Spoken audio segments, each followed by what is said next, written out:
પાસે માતેલા સાંડની માફક આવેલી કારે રોડ ઓળંગતા દંપતીને ટક્કર મારી, જેમાં પતિનું કમકમાટી ભર્યું મોત નીપજ્યું।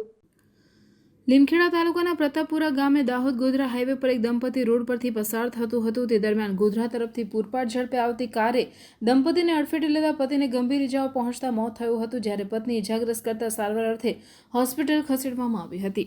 પ્રાપ્ત વિગતો અનુસાર પંચમહાલ જિલ્લાના દહીંકોટ ગામના દંપતી ગેમાભાઈ હીરાભાઈ રાવળ તથા મણિબેન ગેમાભાઈ રાવળ લીમખેડા તાલુકાના પ્રતાપપુરા ગામે તેમની દીકરીના ઘરે ખબર અંતર પૂછવા માટે ગયેલા હતા।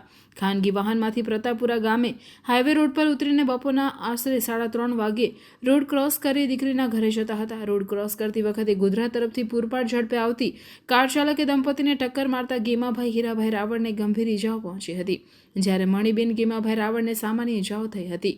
ઘટનાની જાણ થતાં આસપાસના લોકો દોડી આવ્યા હતા અને 108 એમ્બ્યુલન્સને જાણ કરતા એમ્બ્યુલન્સ ઘટના સ્થળે દોડી આવી હતી। ઇજાગ્રસ્ત દંપતીને લીમખેડા સામૂહિક આરોગ્ય કેન્દ્ર ખાતે સારવાર અર્થે લઈ જવામાં આવ્યા હતા, જ્યાં ગેમાભાઈ માથામાં તથા પગે ગંભીર ઇજાઓ પહોંચતા તબીબો તપાસ કરતા મૃત જાહેર કર્યા હતા, જ્યારે મણિબેન રાવળને સામાન્ય ઇજાઓ પહોંચતા સારવાર કરવામાં આવી હતી।